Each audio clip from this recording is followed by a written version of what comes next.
இன்றைக்கி காலையில் எழுந்ததும் எங்கள் அம்மா வீட்டில் ரசம் வச்சுக்கிட்டு இருந்தாங்க. என்ன ரசம் அப்படின்னு சொல்லி கேட்கும்போது எங்கள் அம்மா இதை தூதுவளை ரசம்னு சொல்லி சொன்னாங்க. அந்த ரெசிபியை வந்து நான் எங்கள் அம்மாக்கிட்டேருந்து கேட்டு தெரிஞ்சு அதை உங்கள் கூட நான் இப்போ ஷேர் பண்ணிக்க விரும்புகிறேன். நம்ம ஆஹா என்ன சமையல் சேனலை சப்ஸ்கிரைப் பண்ண வந்தீங்கன்னா சப்ஸ்கிரைப் பண்ணுங்கள். கூடவே இந்த பெல் ஐக்கானை லைட்டாக ஒரு தட்டு தட்டிடுங்க. வாங்க வீடியோக்கு போகலாம். ஃபஸ்ட்டு தூதுவளை நல்லா தூதுவளையாக நல்லா எல்லாம் பச்சை கலரில் இருக்கிற தூதுவளையாக அதை கட் பண்ணி எடுத்துக்கணும். அதுக்கடுத்தது தக்காளி, அதுக்கடுத்தது சின்ன வெங்காயம் அதில் ஆட் பண்ணிக்க சின்ன வெங்காயம்.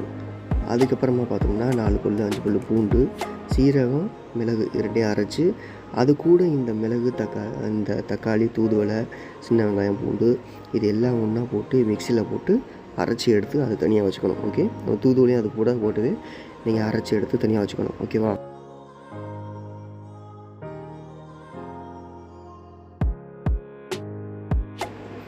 இப்போ ஒரு எள்ளு உருண்டை சைஸில் வந்து ஒரு புளி கொஞ்சம் எடுத்து அந்த புளியை தண்ணியில் ஊற போட்டுக்கணும். அதுக்கடுத்து நல்லெண்ணெய், கடுகு கொஞ்சம் போட்டு கடுகு நல்லா வெடித்து வரும்போது கருவேப்பில்லை அதில் போடணும்.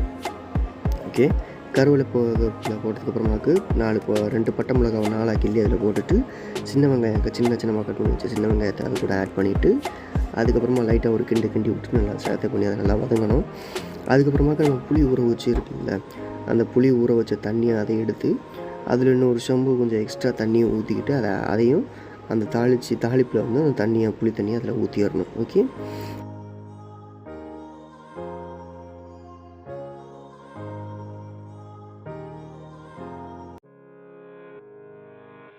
அதுக்கடுத்து பார்த்தோம்னா மஞ்சத்தூள் கொஞ்சம், மிளகு பொடி கொஞ்சம் இதை அது கூட ஆட் பண்ணிடணும். இது மிளகு பொடி ஏன் போடுறோம்னா இன்னும் கொஞ்சம் சளி பிரச்சனையை வந்து தடுக்கும். அதுக்காக தான் மிளகு பொடி போடுறது. அப்புறம் அந்த அரைச்சி வச்சு அந்த பேஸ்ட்டையும் எடுத்து அதில் ஊற்றிடணும். ஓகே, ஊற்றிட்டு நல்லா ஒரு கிண்டி விட்டுருங்க. அப்புறமாக்கு சால்ட்டு போடணும். இப்போ எங்கள் அம்மா போட்டது வந்து கல் உப்பு தான் போட்டாங்க. இப்போ வந்து சால்ட்டு போட்டதுக்கப்புறமாக்கு அந்த நார்மலாக ரசம் எல்லாமே பார்த்தோம்னா நுர கூட்டி வந்தாலே இறக்கிடுவாங்க. ஆனால் இந்த தூதுவளை ரசம் வந்து கொஞ்சம் 2-3 கொதி நல்லா வரணும். அப்போ தான் அந்த ரசம் வந்து நல்லாயிருக்கும் முடிச்சு சொல்லுவாங்க. அதுக்கப்புறம் கொத்தமல்லியை வந்து எல்லாம் முடிஞ்சதுக்கப்புறமா கொத்தமல்லியை சின்னமாக நறுக்கி போட்டாலும் சரி, இல்லை முழுசாக போட்டாலும் அது மேலே போட்டுட்டு ஸ்டவ்வை ஆஃப் பண்ணி வச்சுருங்க. கொதிச்சதுக்கப்புறமாக்கு இதை வீட்டில் நீங்கள் ட்ரை பண்ணி பாருங்கள். கண்டிப்பாக நல்லாயிருக்கும்.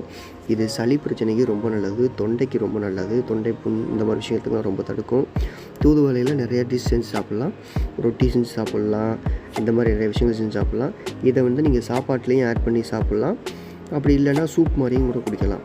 வீட்டில் ட்ரை பண்ணி பாருங்கள். நம்ம சேனலை சப்ஸ்கிரைப் பண்ண பார்க்குறீங்க. Okay, Tata, bye, see you. மீண்டும் அடுத்த வீடியோவில் சந்திக்கிறேன். ஓகே, பாய்.